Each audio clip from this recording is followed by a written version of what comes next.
What is up, YouTube? Today we're covering a brand new update to Farming and Friends, which is actually a pretty crazy update that I didn't expect.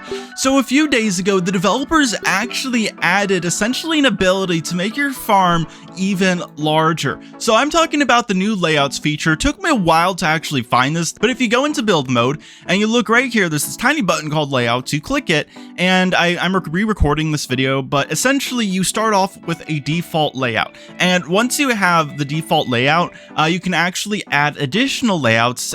For example, like the potatoes layout, if I actually switch to this, I press enter, I will actually go ahead and move to the second layout of my farm. And now you might be wondering, what is the difference between this feature, the layouts feature, and having separate slots, which you can actually have if you go into the farm tab up here. So as you can see, you can have slot 1, slot 2, slot 3, but this is different from that, because when you create additional layouts for the same slot, what you essentially are allowed to do that is different from slots is you have your money transfer, so you still have your same number of coins, and you have all of your equipment. So if we look in the equipment manager, as you can see, I have all of my equipment still. It's all in storage, obviously, and you essentially have this blank slate where you can do whatever you want. So now if I want to have a separate layout for farming potatoes, I can make a field of 3,600 tiles, and I can fill that with potatoes, and then on a separate slot, I can have trees growing, and then on another slot, I can have all of my factories.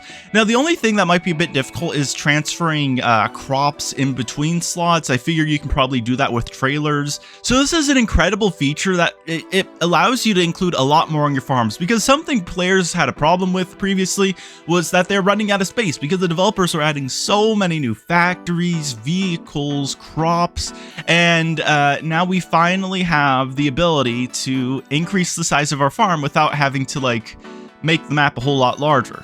So one last thing before we cover the next change in this update, if we take a look here, you actually have the ability to add additional layouts, excuse me.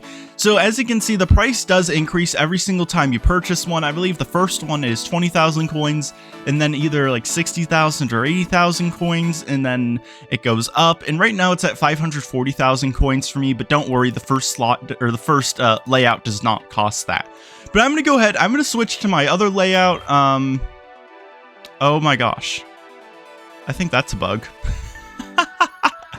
Oh yeah, I want to take a look at this. I didn't realize this, but when I switched slots, all of my honey barrels just they were in storage, and now they're oh that could be so fun. What if we fill this up and then we switch slots, and then oh yeah, it's a fun bug.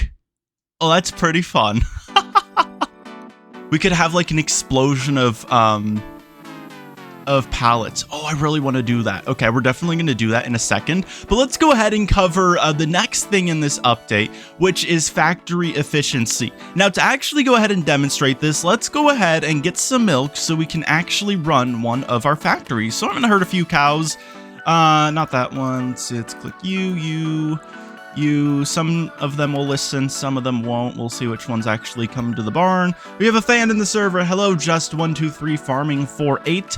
I also need my K truck, which I left over here. Perfect. Okay, so this is my K liquid hauler. I love it. It's a Japanese styled vehicle. It's extremely compact. It came as a pack of other vehicles. I don't think you can purchase it right now. I don't think it's in the shop anymore, but it is pretty cool looking.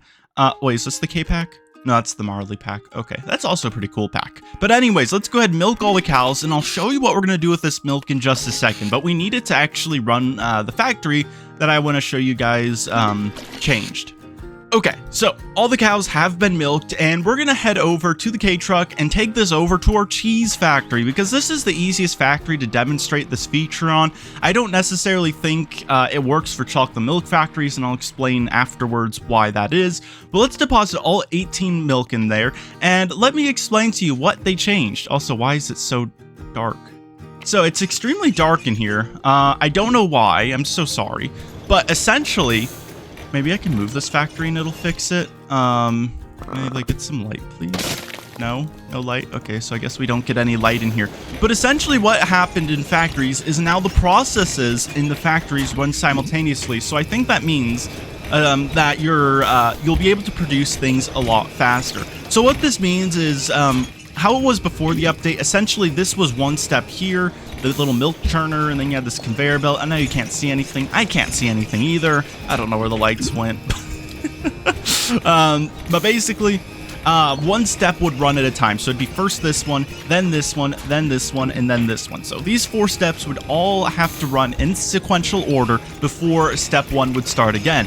However, now this can run while this step is running, while this step is running, and while this step is running, allowing you to produce things a lot faster. So I think this is a pretty welcome change. I'm finally in some light all of a sudden, yay. And I think this is a feature that will affect the newer factories, like the cheese factory, the pizza factory. I don't think the bees factory, or the honey factory. I tried it out. I didn't really notice a difference. Oh my gosh, there's pallets in here too. This is crazy. I mean, it might affect this. I don't know. But considering it's pretty much just, I guess it's like 2 steps or 1 step. I don't know. But I think it will affect a bunch of the other factories more, maybe even the sawmill. But the reason it isn't going to affect chocolate milk is because this factory is really outdated. And it has the old system of where you have to pull levers for each step, and that doesn't really work with this new update they added. Though I haven't tested it out, maybe it works, but at the same time, I don't see how this feature that they added is going to be compatible with a factory like this, because essentially pull one lever, pull that lever, pull that lever, pull that lever, and then basically it'll just produce all your chocolate milk at once. So it's a bit of a different factory from the rest of the newer ones, which is why this feature doesn't really affect it. So that's all I have to share in this video. If you did enjoy, consider pressing the like button or even subscribing for more Farming and Friends content. And also comment below. Let me know what you guys think about this update. I think it's pretty awesome. It's sort of out of the blue. I was not expecting the ability to increase the size of our farms, basically.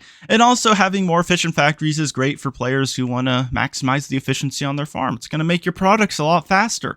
But other than that, I hope you all have a great day. Thanks for watching, and I'll see you in the next video. I'm trying to have to do my wave. Goodbye!